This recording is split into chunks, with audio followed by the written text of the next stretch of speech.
Welcome to Born on the Bayou Sports, a Houston sports show made for Houstonians by Houstonians. Join Tim Costello and Scott Barzilla every week as they break down the latest in Houston Astros, Rockets, and Texans news. Tim's a former minor league broadcaster, and Scott has written 2 books on the Baseball Hall of Fame.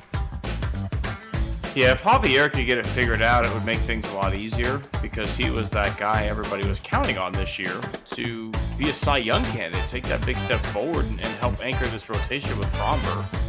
Since he's come to Houston, you can look at the development of guys like Carlos Correa defensively, Jeremy Pena defensively. I mean, you can Alex Bregman's, certainly I think a better than average third baseman.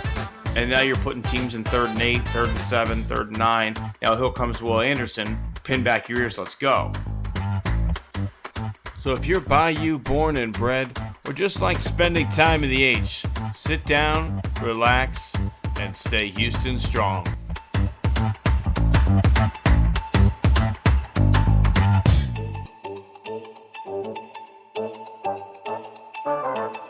Welcome all my friends to the song that never ends. We're back and better than ever here this week on Born on the Bayou Sports. Welcome back in, Scott. Yeah, I don't know. Better than ever is a term I would use, but hey, you got to take the good with the bad. Last week we started off the show we discussed Paul Goldschmidt. We discussed Freddie Freeman. I'm not gonna say Freddie listened, but it certainly seems like he had his ear to the ground on our discussion, and he has so far through 4.5 games put together an all-time World Series performance. So, Scott, brain teaser time. Is this enough? Is this what he needed? Yeah, I think he punched his ticket the moment he hit that walk-off grand slam. Now, obviously, a walk-off grand slam by itself is not going to get you there. I mean, Joe Carter, correct? He what? Joe Carter, correct? Right. Yeah, he hit the walk-off in the 9th inning of the World Series. Drove in about 1,500 runs, but obviously the totality of his career wasn't nearly enough. Yeah, and then for Freddie, too, it's not just the grand slam, right? 4 homers through the first 4 games of the postseason. For the World Series, pardon me. He's definitely put his stamp on this one, and he's kind of made this the Freddie Freeman World Series, at least so far. Right. I think he's the odds-on favorite to be the MVP if the Dodgers win the World Series. Yeah. Which, as we stand now, the Yankees are winning Game 5. So, if things go as they have been, they will be returning to Los Angeles, and stranger things have happened literally. So, who knows? What were your thoughts on the incident? I guess we could call it the fan Mookie Betts incident in right field.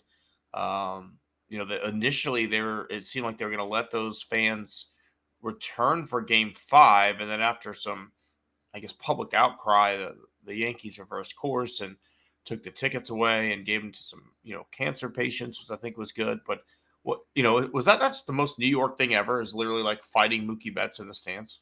Well, not only that, but the reaction to it after the fact. I think you were the one you sent me. Basically, the whole reaction to the fact that everybody's considering them a hero. I mean, that's just it's nuts. It really is. I mean, I can understand. There are 2 random assholes in every city, but whenever you have the whole other fan base going like, yeah, I mean, I'm sorry, that's just crazy. I mean, I am all for making it hard to make the play on the visiting team coming into the stands, right? That's your job as a fan of the home team, right? But the moment he makes the play, that's it, right? Like, you're not trying to hurt the guy. You're just trying to make it harder for him to make the play. Yeah, I mean, there's a line, and there's no harm in sitting there and saying, hey, I know what y'all are trying to do, but y'all crossed the line. And to me, if you'd done that, of course, we're going to get to that kind of overall point later on in this podcast. Just stay tuned for that one. But to me, the fifth to see to treat these guys like folk heroes is just incredibly nuts. It almost reminds me. Do you remember that whole stink between Auburn and Alabama? Where was it Auburn that had the trees?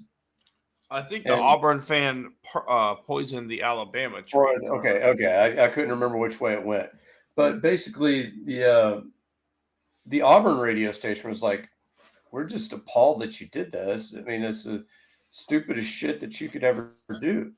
So at least somebody in that moment stood up and said, "No, no, no, this is wrong." No, absolutely, right? There's probably two fan bases in Major League Baseball who don't know that line, and it kind of just so happens they're playing each other in the World Series.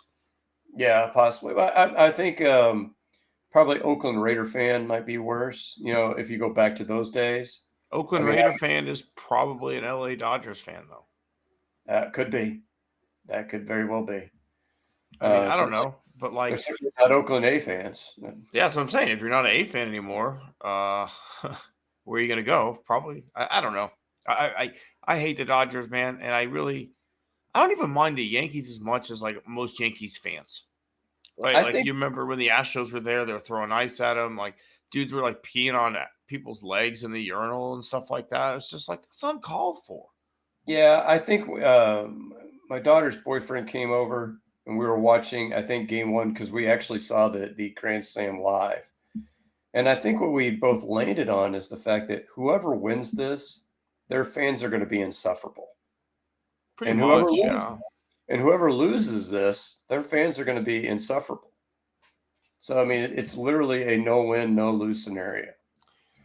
Like, yeah, I'm gonna be interested to see what the ratings and everything are at the end because, like, yes, you got 2 major markets. I'm sure that'll give you some boost. But let's look at the ratings in the middle of the United States because 'cause I'm intrigued what percentage of just random baseball, how many Twins fans are watching this game? How many St. Louis Cardinals fans or Kansas City Royals fans are watching these games? Because I'm curious. Like, I have little to no interest to watch, and it's 2 years in a row for me. Where like, Astros last year lost the Rangers in the ALCS, and like I had no desire to really watch those World Series games. And this year we lost early, and I was just done. So I don't know. I'm the outlier on that sense, but I'd be intrigued to know like what percentage of random baseball fans in Middle America are watching this World Series. I think there's some intriguing things about it. I mean, I think obviously the being able to see Shohei Ohtani going up against Aaron Judge, although obviously Aaron Judge has laid a big fat egg. Until tonight, he did hit his third home run of the postseason tonight. But all in all, they're just not very likable on both sides. Yeah, I mean, I'm with you. Couldn't agree more. Shohei's a fun story during the regular season. Mookie Betts a great baseball player, but there's just too much bad blood with me between both those teams. I mean, even to this point, Brian Cashman bringing it up at the start of the World Series of like we would have been here sooner, if we hadn't been cheated by another team. Like completely forgetting that you got fucking busted the same year, man. Like just because we banged trash cans and you used Apple Watches, let's not forget that you did the same exact thing. So it's just so frustrating. So like I Yeah. hate both. And then you got Joe Kelly on the Dodgers, and I just like I don't know if there's a more punchable person in Major League Baseball than Joe Kelly. Um, like that's a guy that for charity, I'd hop in the boxing ring with Joe Kelly for charity for a charity event. Yeah, it used to be AJ Przinsky, but I think Joe Kelly's taking that crown. I was going to say though, on a good note, my parents came over to give a Halloween gift to Anne, and they found a box of 1995 tops, like a special Ooh, edition. And so I started opening them tonight because I know the whole thing is like, yeah, an unsealed, a sealed box. Yeah, that's that worth. era doesn't really hold up though, unfortunately for Yeah. collectors. So to me, it's more exciting to open those up and see like, ooh, I know this guy. I don't remember that guy, and so it's kind of interesting to see how many guys you actually remember. And I've only opened up about 5 or 6 packs, but I've stumbled onto about a half dozen Hall of Famers in there.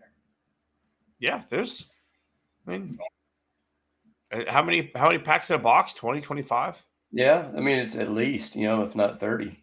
So I mean, makes sense. But speaking of guys you would or would not want to step in the ring with, I would not want to step into the boxing ring with Anthony Richardson, but I also don't want to rely on him to complete an NFL pass because this guy might be one of the worst NFL quarterbacks I've ever seen. Texans made it closer than it should have been, but man, they made him look bad. Yeah.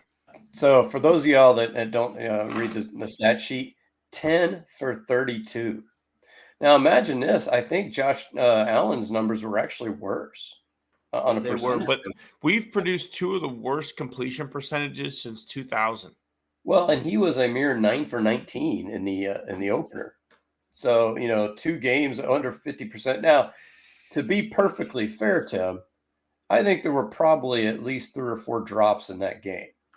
So, yeah, his wide receivers didn't necessarily help him out, but we saw what happened. You saw what happened with Shane Steichen this week. What did he do, Tim? Pulled the plug on him. Yep, he's going to Joe Flacco, which I think that had more to do with his post-game press conference where he admitted that he was tired and took himself out of the game. Well, that and at halftime, the announcers, I don't know if you watch Red Zone, but we were watching, the live feed, and the announcers at the half were like, man, they need to pull this guy. They need to put in Joe Flacco. And they didn't. And that ended up probably costing them the game. Especially considering the state of the Texans offense right now, right? Where in that game, Diggs gets a non-contact injury. We all know what that means when he goes down. And now you're playing this game, no Nico Collins, no Diggs. Tank Dell is your main wide receiver. And let's hope we can run the ball well, right? You finally have the balls to pull Green out at left guard, and it lasts like the best drive of the game, and then Patterson gets a concussion, and back to Green we go, and we're back with him again this week. And so, I don't know if one person can drag an offense down more than Green is right now, but Kenyon Green is fucking killing this offense, man. Well, the other thing about that second half, and this is what and this is what gets me. You do this better than I do. So can you do a old Hank Hill, dang it, Bobby? God dang it, Bobby. That's better than I can do it. I was saying that multiple times in the second half. So the first one, we're 3rd and 2. So we've been running the ball over their gut. We've been running Joe Mixon. We've been doing the short passing game, the quick passes, so that, Green doesn't kill you. So 3rd and 2, here's my play. I'm going to run a long wide receiver screen to John Mechie with Xavier Hutchinson as my only leading blocker. How did that one work out, Tim? I'm going to assume it didn't pick it up because Red Zone did not show that play. That was about a 3 or 4 yard loss, and that was a Kaimi Fairbairn field goal, which initially gave them the lead. So then we get the ball back, and I don't know if you saw this play. So we have 1st and goal on the 6, with Joe Mixon just absolutely running it down their throat. I mean, we're stealing their soul. Next play, 1st down, Joe Mixon trips. It becomes 2nd and goal from the 8. So next thing we're going to do is we're going to do a wide pitch play to Joe Mixon, where it's a bad pitch, kicks off his shoulder pad, goes to the Colts. Luckily, they called him down by contact, or else it would have been a touchdown in 26-23. So when you're up 3 points and you're trying to run the clock out, why are you running a pitch play? I don't get it. And as good as some games that Bobby called last year, I haven't seen it, man. Like the pitch play is a staple of that Niners offense. I hate it. I'm with you. It takes way too long to develop, and our offensive line isn't fucking good enough to get that push to let him have 5-6 yards of open field to work with, right? We don't have our big Nico Collins, good blocking wide receiver out there. We've got Mechie and Hutchins and Dell. Okay, that's not exactly the wrecking crew leading the way. And our best blocking tight end and Brevin Jordan is out. So why exactly are you running these plays that require good lead blockers out in front of you when you just don't even have that on the roster right now? It's non-existent.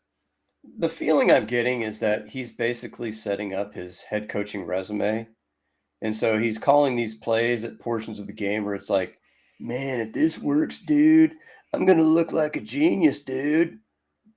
And it's like, no, you've gained 70 yards basically just playing smash mouth football, quick running plays, not slow developing ones. And Joe Mixon just basically dashing them the whole time. I've got a crazy idea. If you started a drive on your own 20 and you've made it inside their 10, running plays a certain way, keep running them that way. They're working.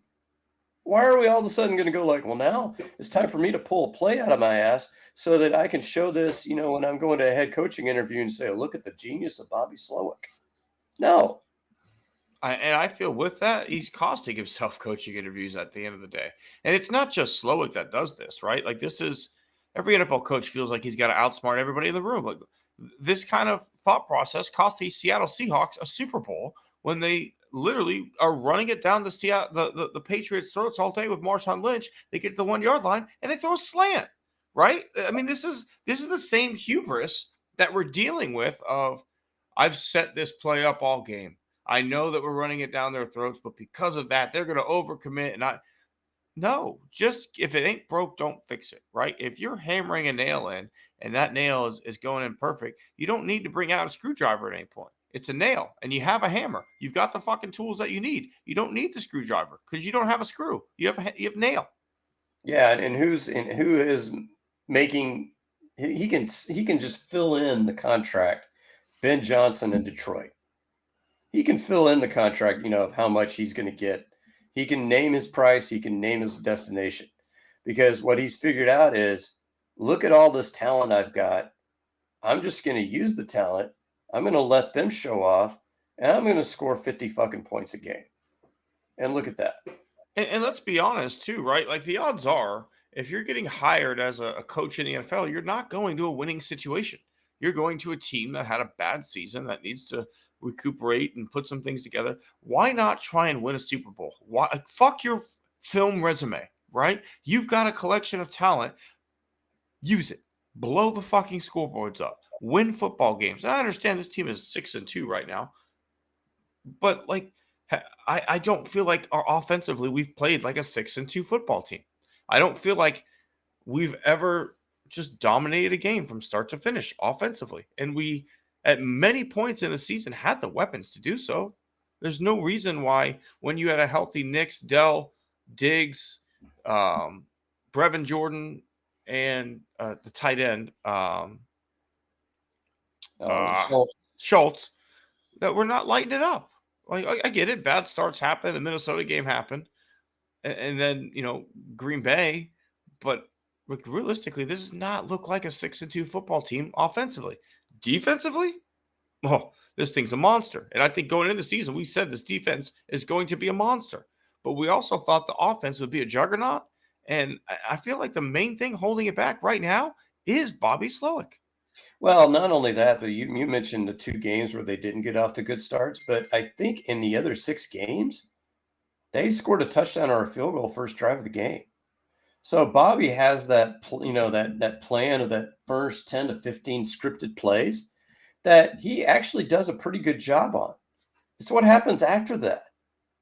It's what happens in the third and fourth quarter when the defense comes back with a response to what you've been doing and you don't have a counterpunch. What DeMeco Ryans has done consistently every game, he's figured out. Because even if you look at, say, the Minnesota game, they scored most of their points in the first half. DeMeco Ryans figured out in the second half, okay, here's what we need to do to shut these guys down. And he's done it. And he's done it, the fourth quarter has been our time. Our defense's time to shine.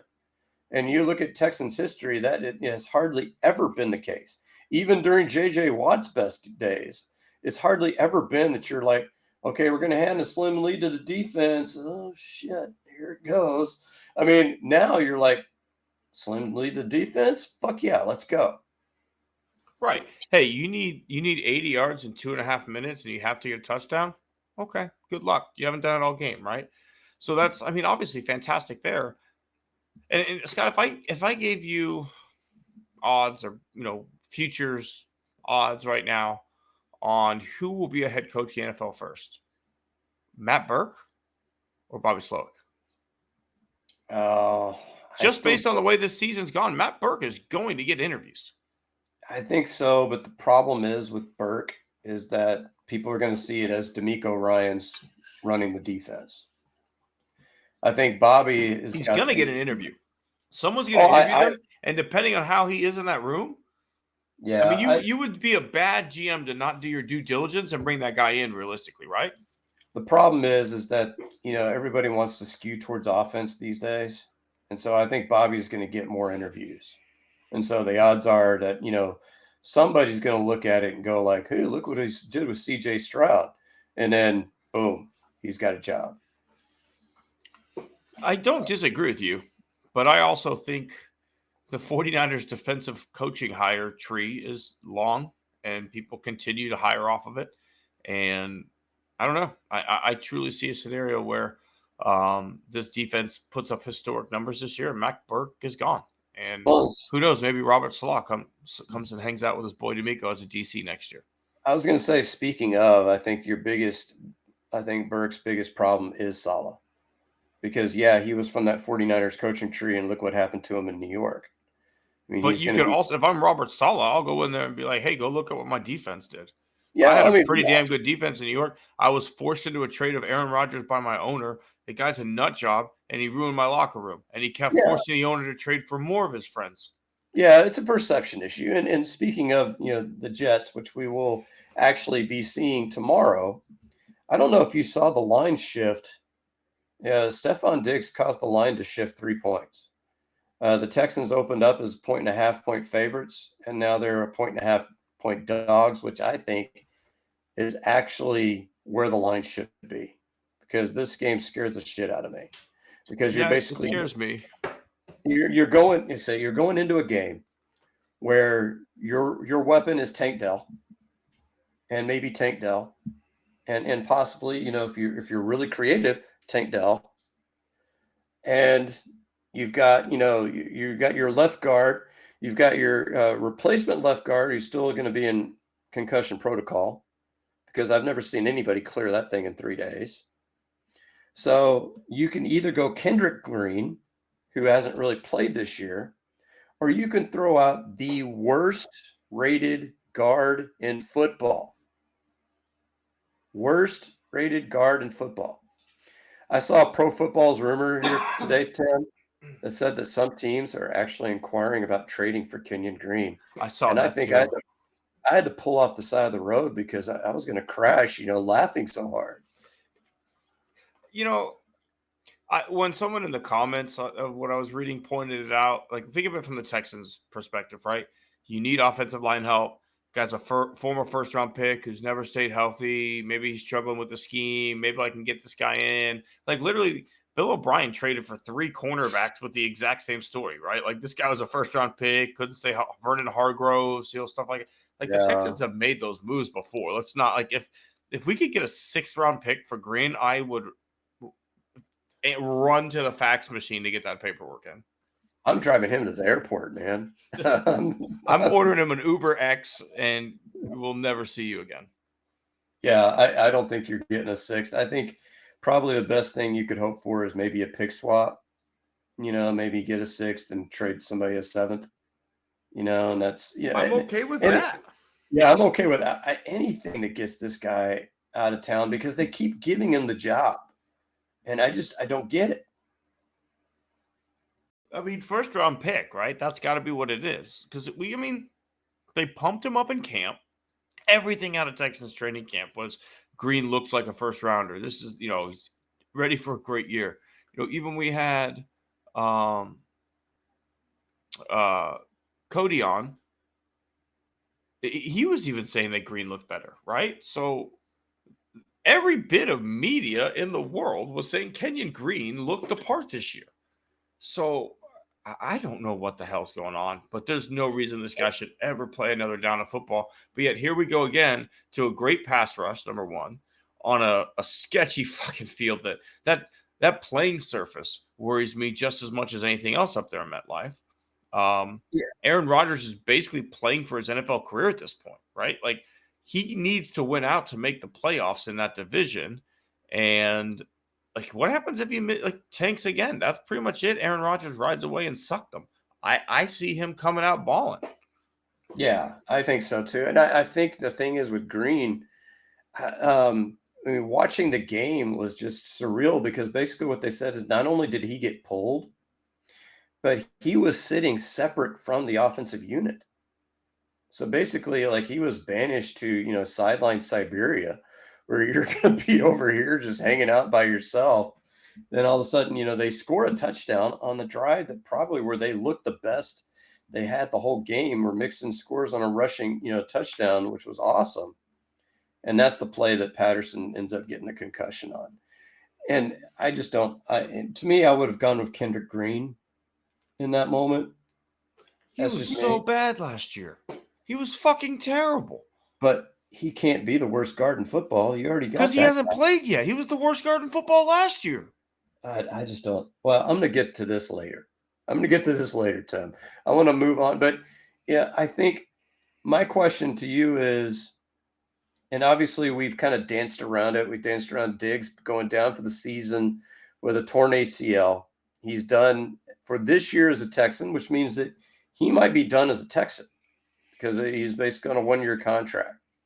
So my question to you is, if you had a choice and you could go out and acquire a wide receiver or an offensive guard, which one are you going? I'm going to go guard because I know Nico's going to be back in a week or two. However, I still want the Texans to go get a wide receiver. Right? I want both, realistically. Like, you've got some draft capital to work with. At this point in the season, you're not trading first-round picks. You're trading third, fourth, fifth. If you look at what, like, DeAndre Hopkins went for is a fifth rounder, I believe, right? Like, and I guarantee you in hindsight, had you known Diggs is going to go out, you would go get Hopkins in a second, right? Like, he's knows Houston. He's loved here. I think he would be welcomed back in the locker room with open arms. I don't think Tennessee would ever send him here because it's in division. But I think hindsight's 2020, you would have made that move. Now, since then, Deontay Johnson has been moved from Carolina to Baltimore. And from what I've read, the Texans did not pick up the phone on that. Probably a little bit too expensive for them. But there's some guys out there, right? Like anybody on the Giants roster should be up for grabs. Well, I was going to say there's guys that are mentioned as available. There's one guy that to me would be a wet dream for me, but I don't think he's going to be available, and that's Cooper Kupp. I think with the type of routes that Diggs was running, I think Kupp is perfect for. He's more of a possession receiver. He's more of a guy that's going to go out there 8-10 yards and make those kinds of catches and move the chains. And you still would have Dell and Collins to move, to stretch the field down the field. There's guys like Mike Williams, who I know the Jets are trying to get rid of, but I don't know if Mike Williams really moves the needle, for this offense. No, that's not someone you're looking at. I mean, Slayton from the Giants, I think, would be a nice pickup. He had 100 yards against the Steelers defense on Monday Night Football. I mean, Daniel Jones throwing him the ball can only go up from there. Fucking Daniel Jones cost me this weekend. Really, to be honest, you know what, Scott? To be honest, my lack of checking my roster in the morning and leaving CeeDee Lamb on the bench really cost me against you. I played Scott this week in fantasy for our listeners. Yeah. Took a dreaded L. Took a fucking bad L, folks. Well, but you put up some points. I did. I got an explosive team. Like, when you look at the end of the day, if I started CeeDee Lamb, you're toast. Yeah. If I had started Kelsey over Evan Ingram, I might have, maybe stayed that off a little bit. But yeah, I mean, Daniel Dimes, he kind of cost me there. I even told you before that game, Scott, I am relying on Daniel Jones to put up big points to make the Steelers go negative so that I beat you in fantasy. And it's the worst possible position you could be in a fantasy world. And lo and behold, Daniel Jones sucked. Yeah. Threw a pick six, didn't he?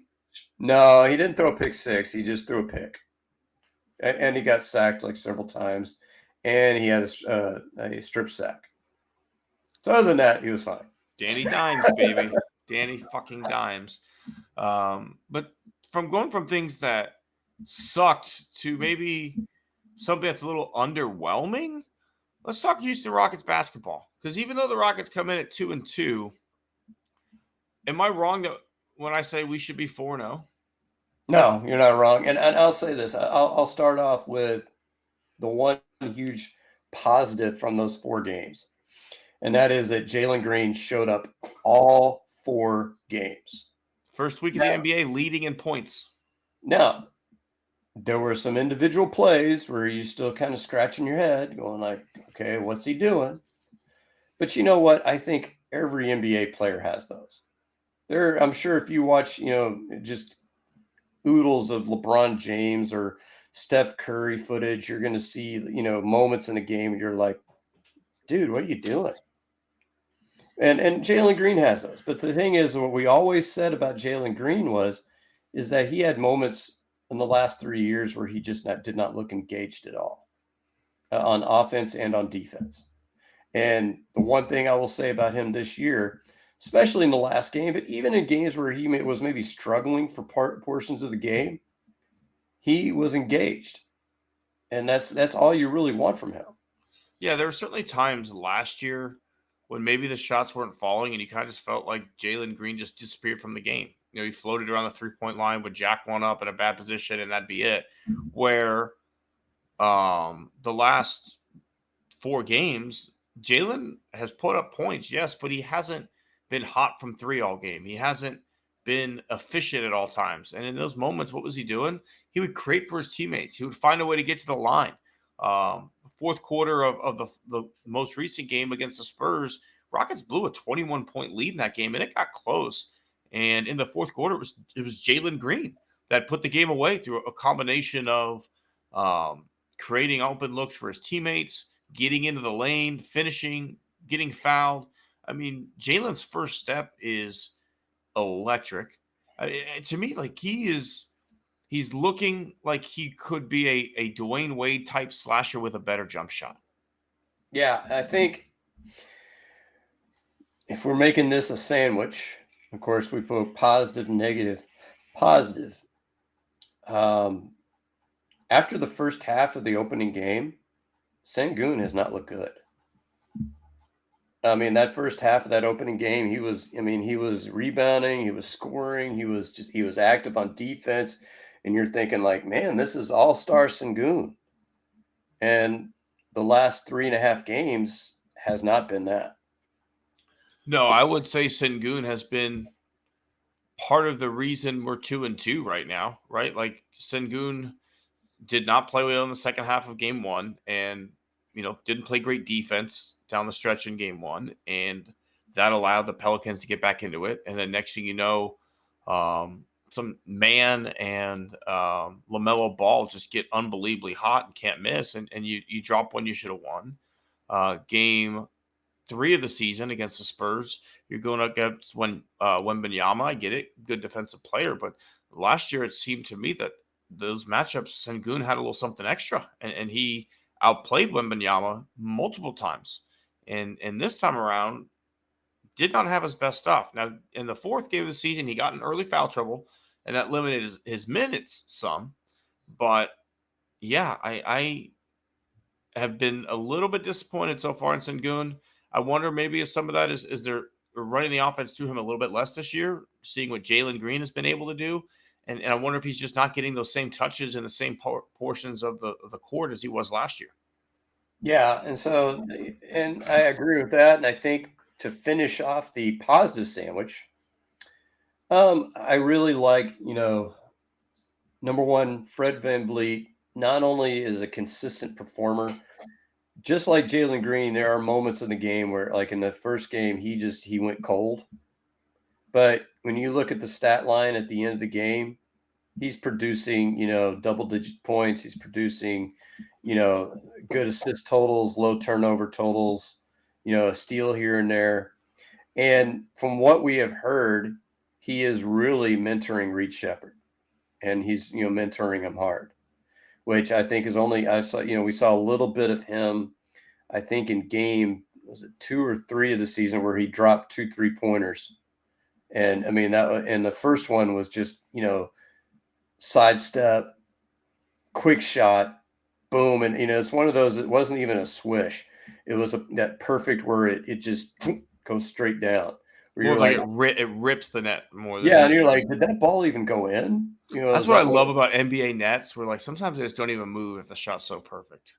Yeah. And so I think Reed Shepherd has got something. He may not have something for a while, but you're seeing glimpses of it. I think, and to continue on that compliment sandwich, I'm going to add in Amen. Amen Thompson has been really good to start this season. And what I've noticed, Scott, he's a little bit more confident in that jump shot. Saw him knock down a corner three the other night. I texted you at the house. Amen's hitting threes. He hit a pull up mid range jump shot, right? Like last year, it was this guy's going to get to the rack or he's going to pass. And that was it, right? The jump shot was broken. This year, like he looks more like maybe like a prime Russell Westbrook, or maybe he'll shoot 25% from three, but like he'll hit enough. He'll hit enough of them. He'll hit enough pull-up jumpers that you have to come out far enough that he can then get by you into the paint. Yeah, and of course, the difference between him and Westbrook is Amen Thompson, if he ever gets starters minutes, will be an All NBA first team player. I mean, Someday. Westbrook was a phenomenal defender. I was never a huge Westbrook guy, but the guy played defense. He played hard. I think Thompson, with his length, can be an even better defender. I won't disagree with you.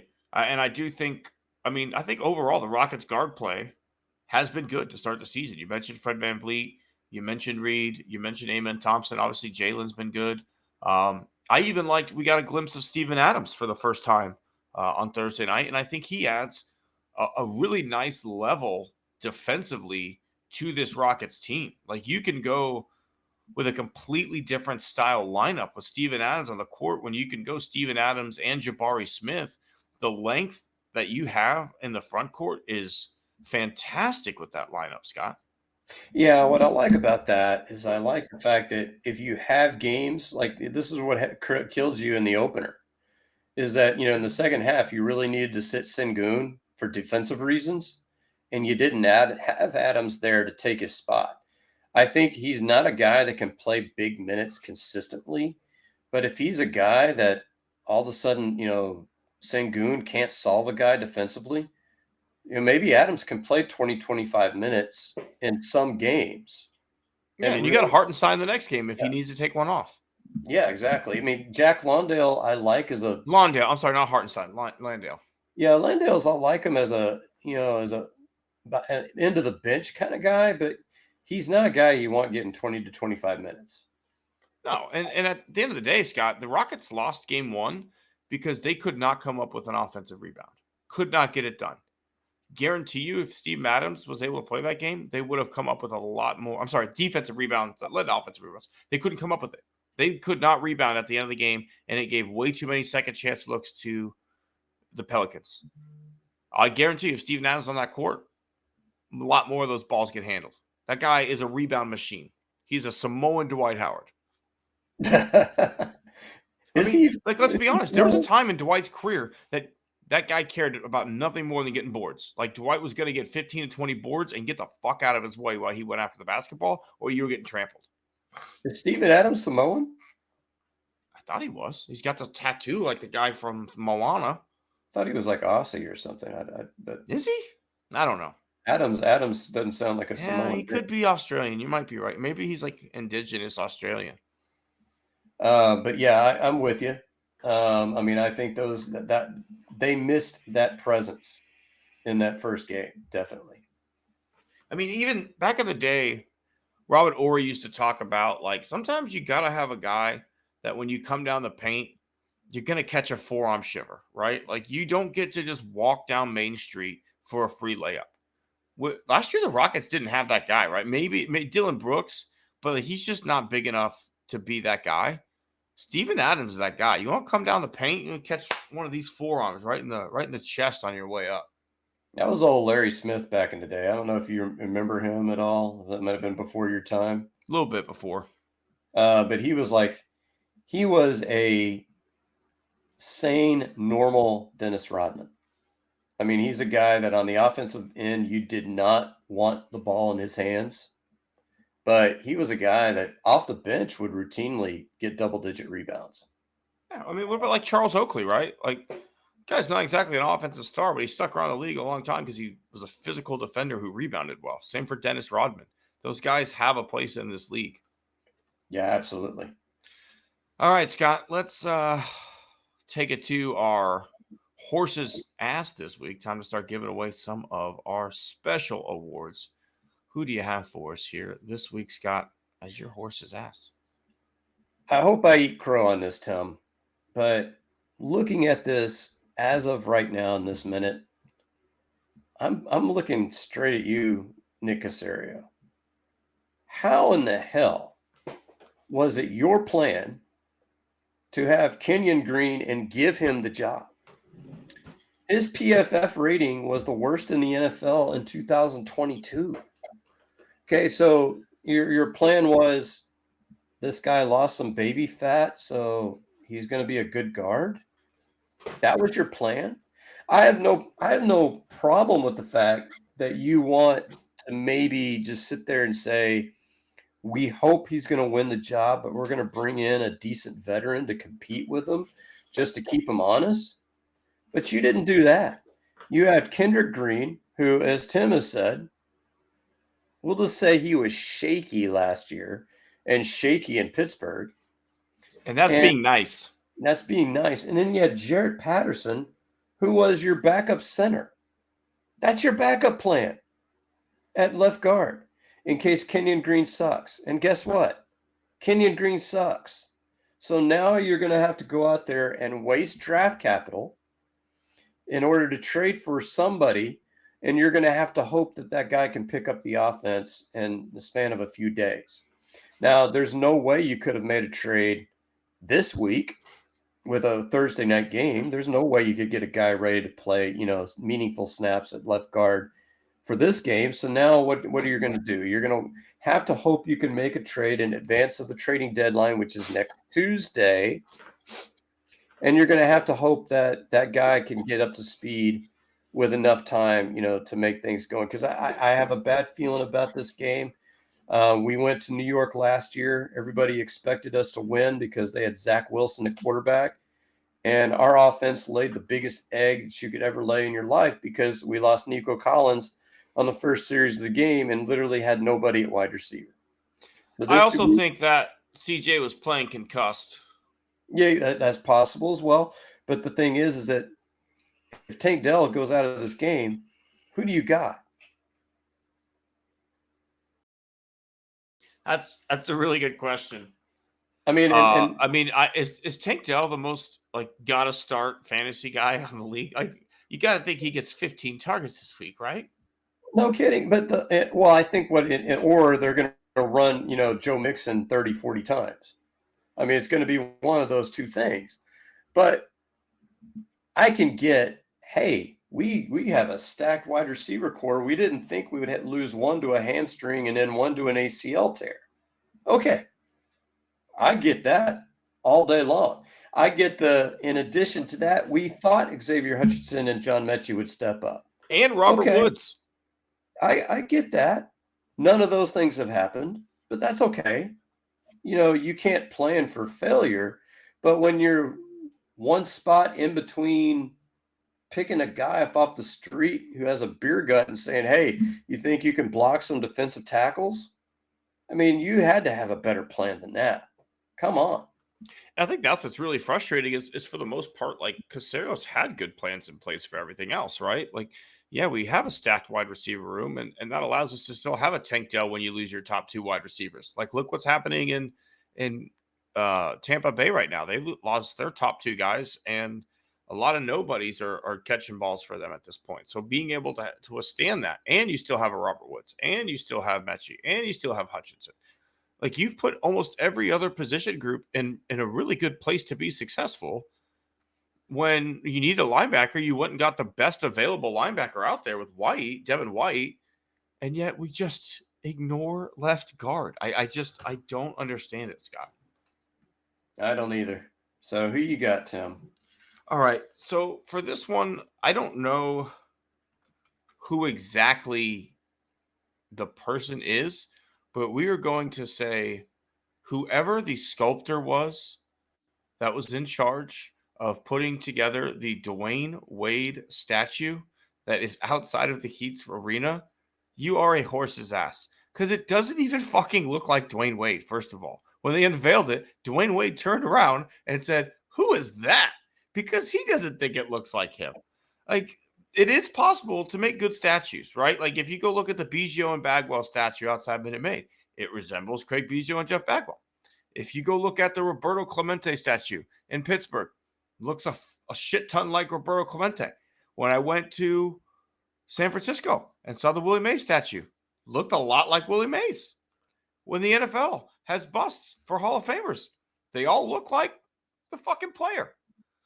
What is going on here that the NBA can't get a sculptor that actually knows what Dwayne Wade looks like? This guy is the best player who ever played his whole career with your franchise. He is the face of your franchise. You're putting his statue outside the stadium, and you couldn't have a quality control meeting at any point?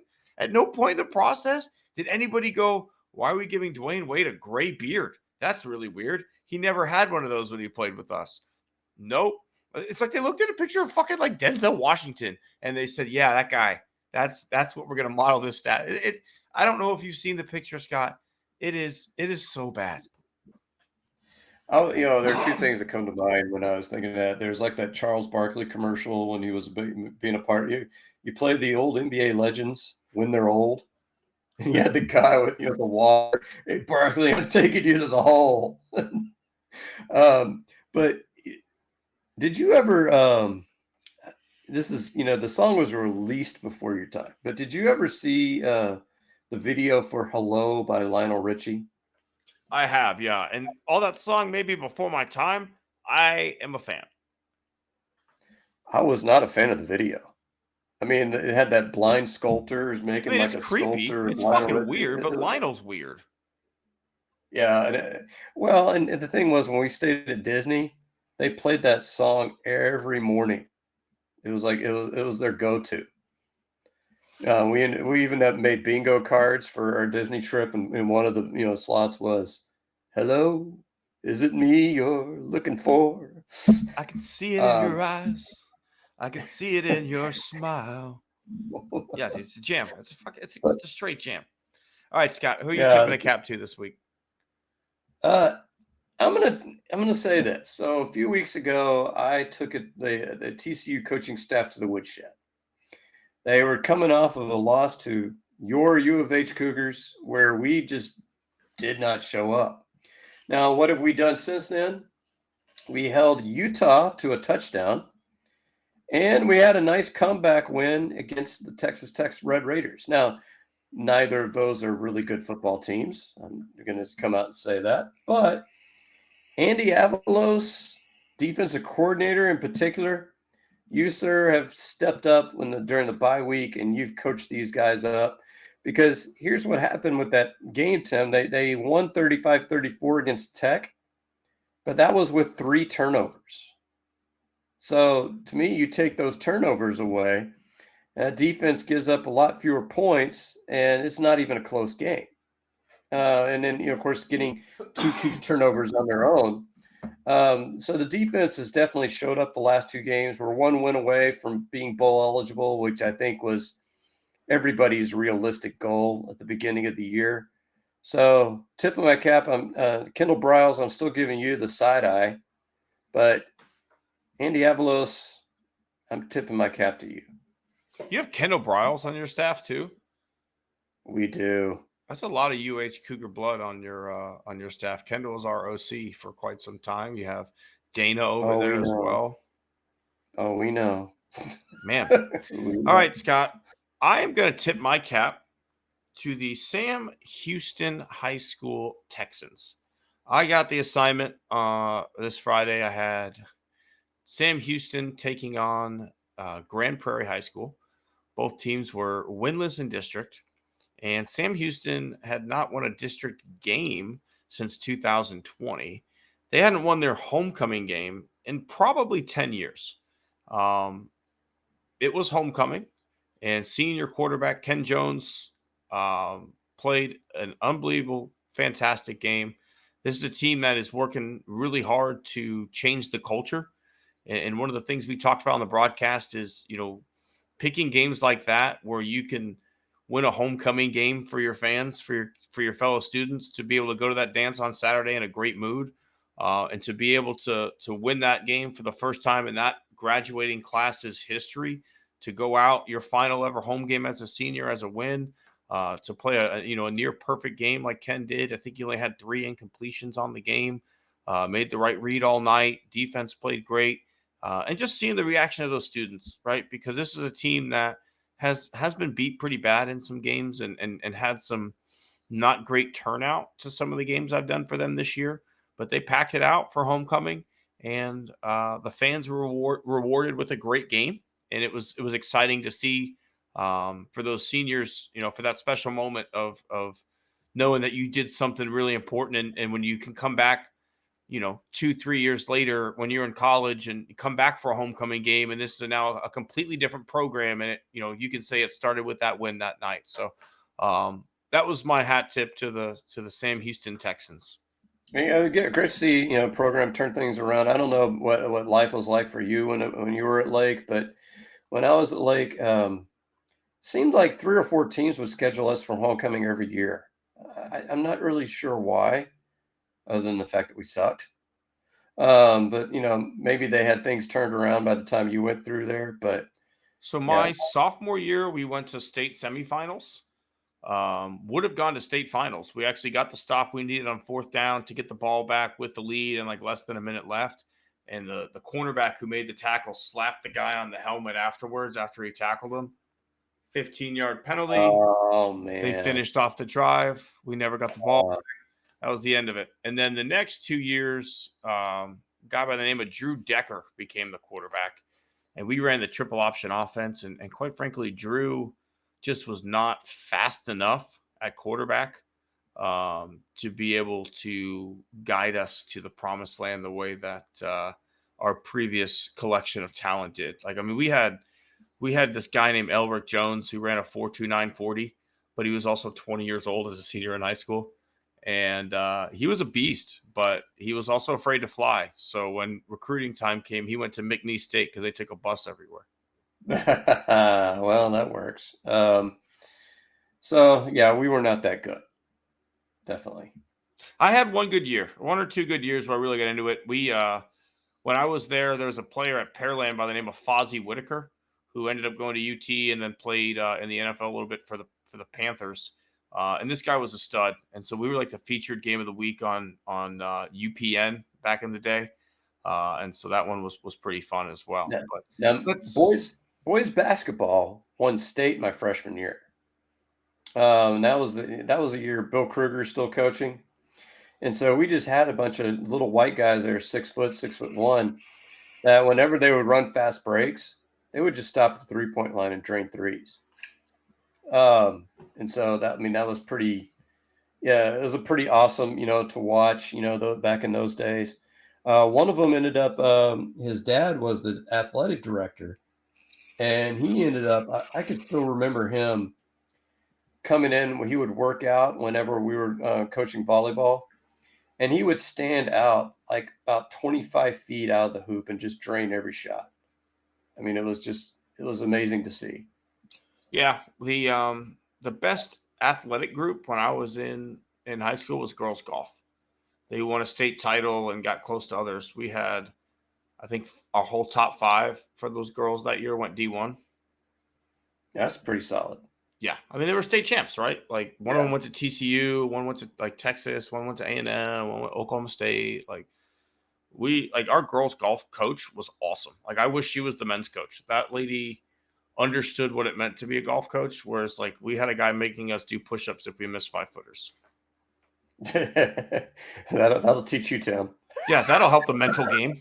I got 20 on this putt, coach. Chill the fuck out. How can I make a putt if I can't even lift my arms? Yeah, just literally Willie Mays hazing it out there. Oh, all right. Well, other than my scumbag golf coach, Scott, who do you have for our scumbag of the week? Okay, this is a hard one to label. So I'm just going to have to set this up.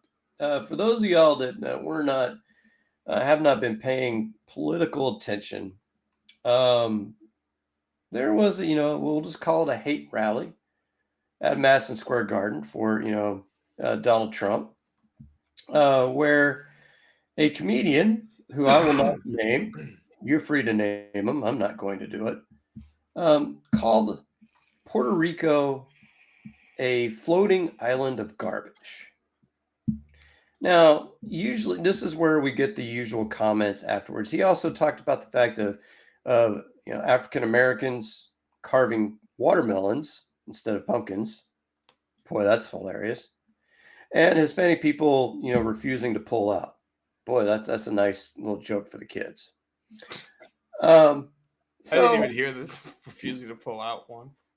so what does Trump do? Trump does what Trump always does.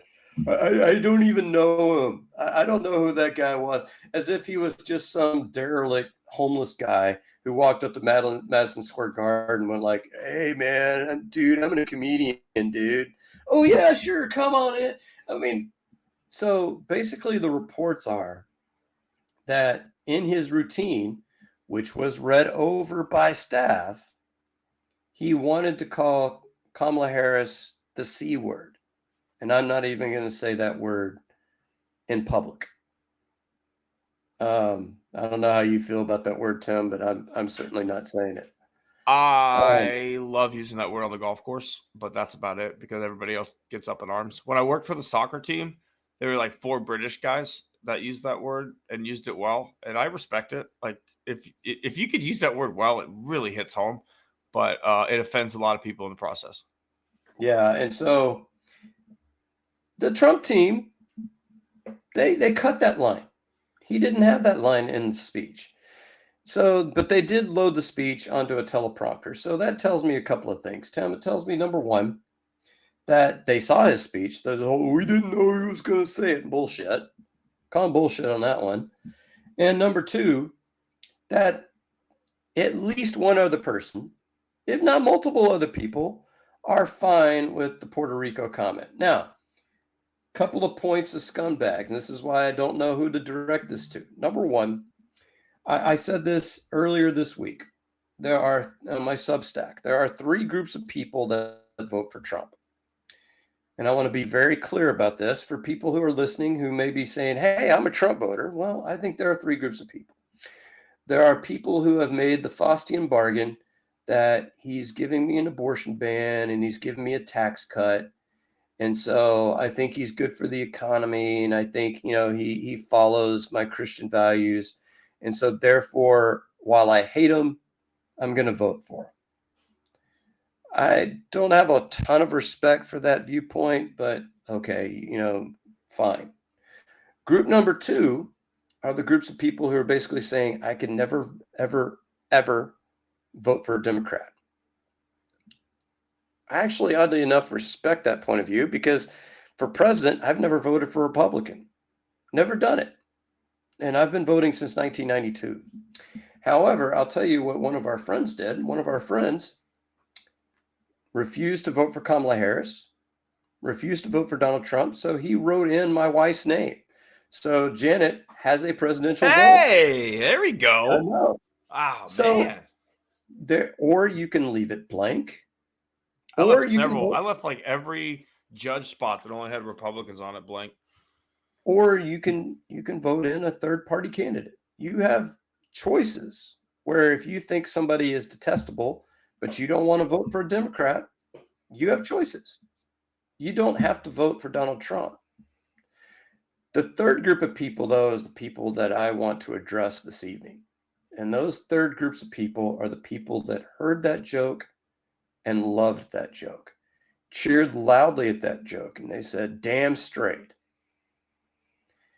If you are voting for Donald Trump because he is a racist, because he is a womanizer, because he is xenophobic, because he's homophobic, if you're voting for Donald Trump because of that, and you're calling yourself a Christian, dude, you're turning in your Christian card. You're not a Christian. You're a nationalist. You're a fascist. Vote for your fascist, and you can't look me in the eye ever again. But, the other part is, and other people throwing this scumbag cake that I'm baking here. JD Vance afterwards, when asked about the comments, just said, well, I think we're taking too much offense, and we're going to, we just got to stop taking offense to these things. We got to get over it. You know what, JD? I know you try really hard to play a human being on TV. So I'm going to give you a nickel's piece of free advice. If you offend somebody, the person who is offended gets to decide if they're offended or not. If you use a racial slur, if you use an ethnic slur, if you use a anti-woman slur, if you use an anti-gay, lesbian, bisexual, transsexual slur, they're the ones that get to decide whether or not they're offended or not. Not you, not the one who made it. They get to decide. So in this case, the Puerto Ricans, who are not only in Puerto Rico, but are represented everywhere across this country, the Hispanic people, after they were told they don't pull out, they're the ones that get to decide. African Americans who have to hear yet another watermelon joke, they're the ones that get to decide whether or not they're offended or not. And if they want to come forward and they want to sit there and say, yeah, that's cool, I'm not offended, that's their choice. It's not mine, because he wasn't telling any jokes about me because I'm white. And the whole thing is that he's punching down. There's the part of the roast is that we don't roast somebody for their identity. We roast somebody for the decisions that they make, the things that they do. To me, to sit there and say, "Oh, he's black," that's not funny. Oh, he's gay. That's not funny. Well, Scott, I think part of it is they're just not good comedians. Because you mentioned like the Hispanic pullout joke. I've heard a hilarious pullout joke before that was well timed, well done. And the premise of it was imagine being the first guy who figured out that you can pull out. Like that premise was a hilarious joke. The one presented at the RNC or whatever you want to call that convention, not funny. Not at all. Extremely offensive, right? But they love that. They think that being edgy and offensive is funny. And that's why you see a string of failed comedians just shift to being anti-woke comedians because it just means you're not funny. You're just not fucking funny. You can sit there and just say offensive slurs on stage, and a group of this country will pay to see that. And that's where it's at. But you're not a good comedian. And this gentleman just isn't good. And we'll save more of this for a little bit later. We're going to do a special comment section a little later on in the show. So, Scott, I don't want you to get too wound up too early. All right, you go ahead. I am going to tell a little bit of a story, Scott, for my scumbag of the week. Because, again, this one, I'm not really sure who exactly to label the scumbag here. But, again, let me tell you this story. I went to vote on Saturday. I took my daughters with me. I believe in educating them about the process of why I'm voting for people, my research, all those things. I have my ballot printed out, checked who I want. So when I get in there, bam, bam, bam, bam, bam. I get there, I'm given a paper ballot. I'm given a pen, and I'm told to fill in the box, shade it in for the candidates that I want. Weird. I've used a voting machine for the last 4, maybe 5 elections, but okay, I do it. I don't love it because I'm not super neat and organized. I don't color well between the lines, and I'm a little worried that maybe this is going to be an issue. But okay, I fill it out. I turn it in, and I casually ask the question to one of the volunteer. They're paid, but not well. But I ask, hey, why are we doing paper ballots when we've had computers for quite some time? And the answer I was given was computers are too easy to be hacked, and this is just safer. Okay. I politely, I feel like calmly responded that exact line cost Fox News about $960 billion with a defamation lawsuit. And then I was asked to leave the premises. Started reaching out to people. Hey, did this happen to you in your district? Did this happen to you in your district? No, it's not. Not happening in every district. This was a decision that Denton County specifically made. And what's scary to me, Scott, is we're a purple district. We're a very purple area. This area is up for grabs, especially when it comes to, things like Ted Cruz, local representation, things of that nature. But especially when it comes to someone like Donald Trump, who is more than willing to cry foul, to challenge elections, and to very easily say these ballots were handwritten, they're taking too long to count, throw them out. And so now my vote is up in the air. I am in a situation where I don't know if my vote is going to be counted, and that absolutely terrifies me. Did you hear about what happened in San Antonio, Tim? Was that the machete guy? No. This is at a polling place. So, guy walks in to a polling place wearing his MAGA hat. So, a 69-year-old poll worker politely goes over to him and said, sir, can you please remove that hat in the voting place? We're not allowed to wear, anything overtly for, one candidate or the other in the voting place. So the guy removes his cap, he votes, turns in his ballot, puts the cap back on when he's still in the voting place. So the 69-year-old polling worker goes back over there and asks, so please, sir, take the hat off while you're in the voting place. And do you know what that guy does? Probably assaults her. He punched the guy, 69-year-old man, in the face 3 times. Yep. Freedom. So America. that's what we're talking about here, Tom. Yeah, and it's just, I saw people in MAGA stuff, and for the most part, they just let it slide, Scott, because they don't want to get hit in the face because they make like $3 an hour to be there. But to me, risking my vote or possibly disenfranchising me as a voter is fucking bullshit, and I won't stand for it. I've already filed complaints. I've done everything I can. I called Dominion to let them know that they are still available to sue some people if they want, because this guy's over here spreading lies. So I literally left a voicemail for Dominion. All right, Tim. All right, I know you want to take a moment here, Scott. I had posted a couple articles on the Tim's Mind Cannon Substack, and I know you wanted to take a moment to just make a special comment and hey, I'll give it to you. I think what struck me today is that, and you mentioned something in your article that I think everybody relates to, and that is, and you have to forgive me, I can't remember which article it was, but you referenced the fact of going on to strangers, basically social media, and making comments, and how that kind of releases some dopamine, but really doesn't do any good because our opinions are all entrenched. I think what pisses me off most about this Madison Square Garden rally is that it pisses me off. I'm usually not a pissed off person. I don't like being a pissed off person. But the one thing I do for a living, Tim, is I teach English. Words matter. Words have specific meanings. And the one comment that I keep seeing online that just it boils my blood. Kamala Harris is unqualified. Okay.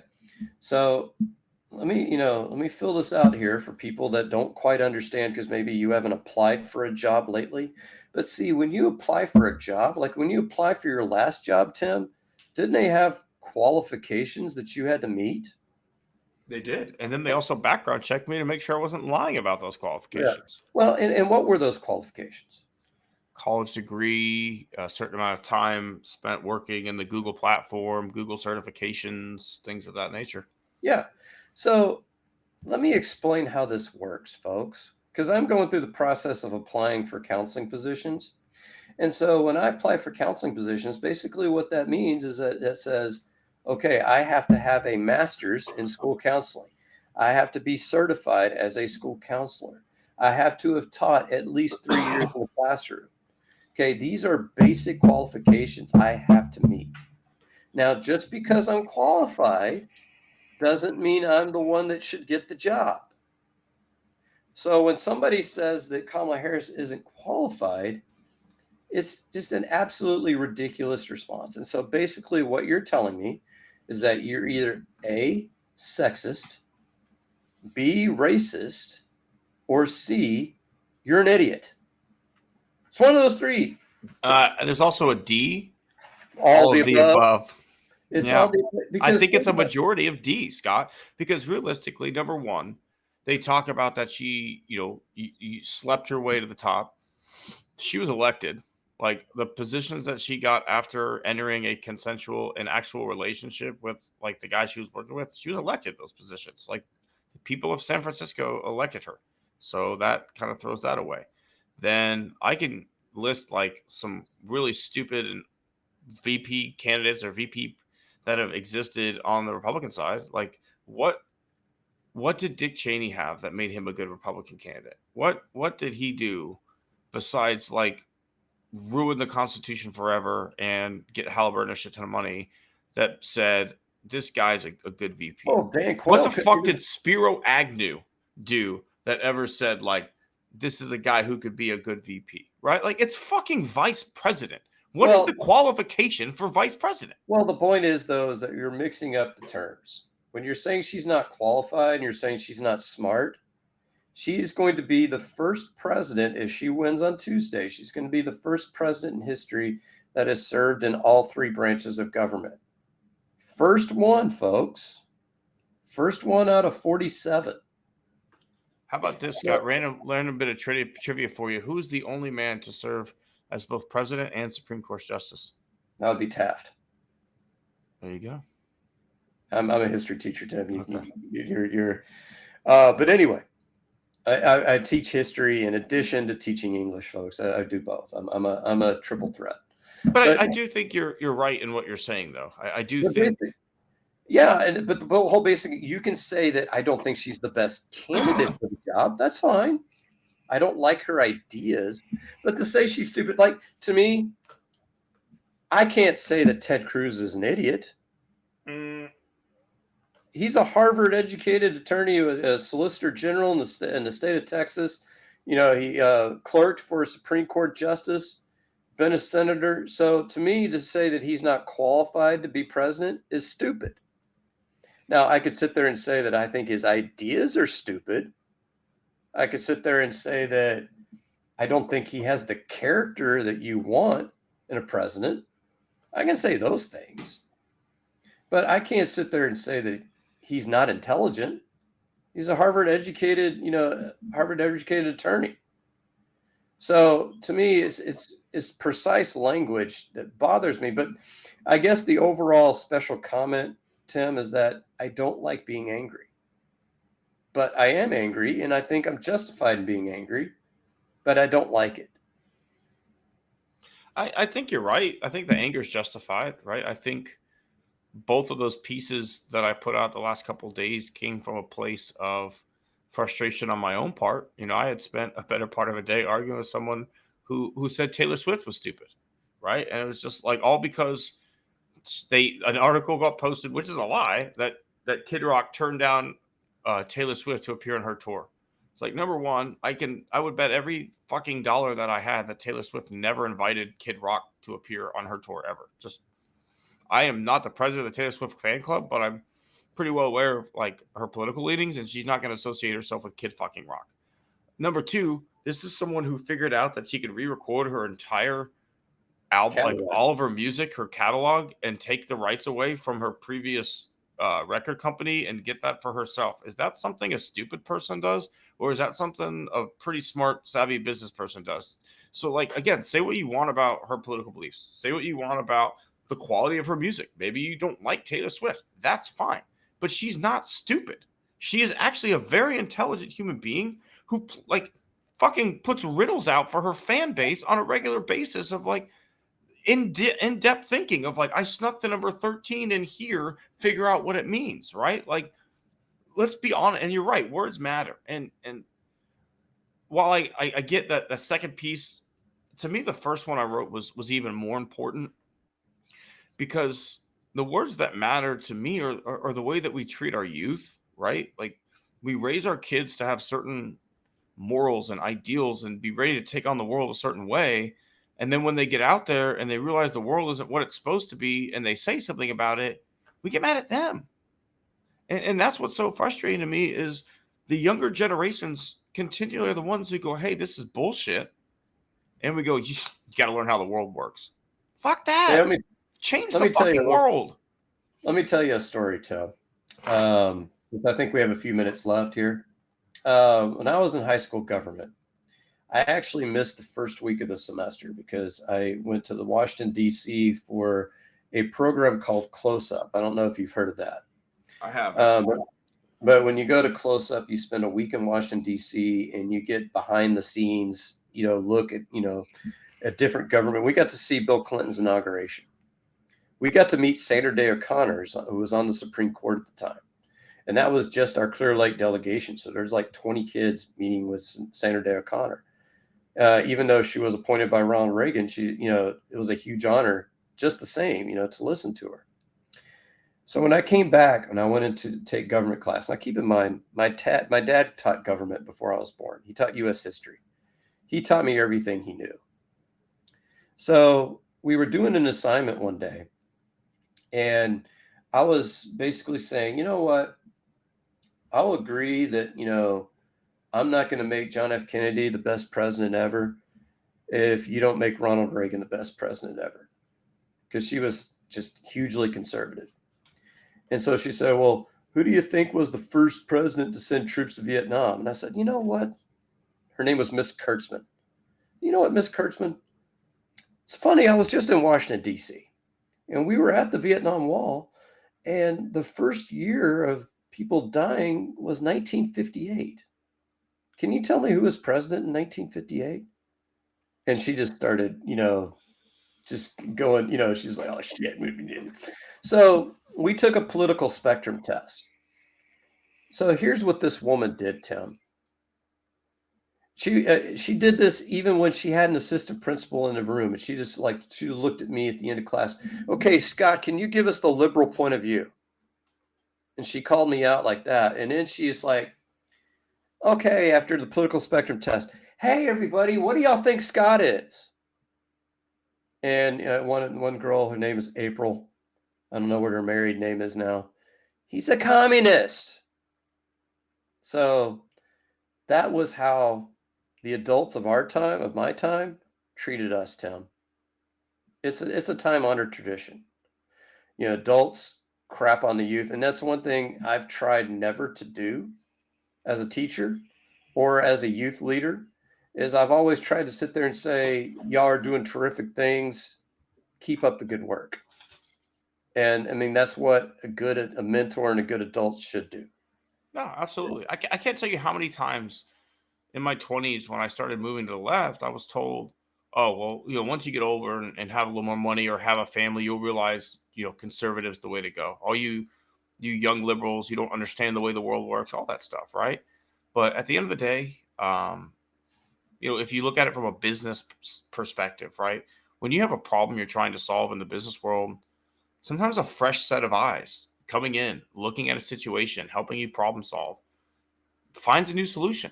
Why don't we let society work the same way? When someone new to the society, coming in as a worker, coming in as out of college, fresh, ready to take on the world, and they're met with, bullshit in the job market. They're met with housing costs that are ridiculous. They're met with grocery costs that are rising. And we've got Kroger executives on tape saying they're going to raise prices as high as people can take it. Why are those people not allowed to say anything? Why is it that we drown them out? And so my biggest thing is, if we raised our kids the way we want them to, and we trust them, why do we ignore them? Yeah, and I was thinking of that commercial. I was smiling because it was like that guy, in the meeting. He's like, you got to bust through the paradigm. Jesse, you got to think outside the box. Jesse, step away from the box. But I love that, busting through the paradigm. That was just, comedy gold back then. But yeah, you're absolutely right. And I think the big thing is the baby boomers have fucked everything up. It's time for a new generation. Yeah. You've had your shot. It's time for Gen X. It's time for Gen Y. It's time for the millennials. It's time to give them a shot at it. Yeah, I couldn't agree more. Well, that's going to do it here for the special comment portion of the show. We appreciate everybody who stuck around. I know we can get on a soapbox sometimes, but it's all for the greater good. But that's going to do it for us here this week on Born on the Bayou Sports. Be sure to like the Facebook page, subscribe to the YouTube, add us on Apple Podcasts, whatever your podcast of choice is. I did create a new Facebook page for Tim's Mind Cannon. Head over there, follow that page. A lot of good content coming out here as we get closer and closer to the election, and eventually a new president either way. So Scott and I will continue to pump out the content there on his Substack. Thoughts from a native Texan as well. All right, yeah, absolutely, Tim. And either way, yeah, something history will be made. Yeah, well, someone new will be in office one way or another. But that's going to be it for us. We appreciate everybody who joined us this week. We will see you next week on Born on the Bayou Sports.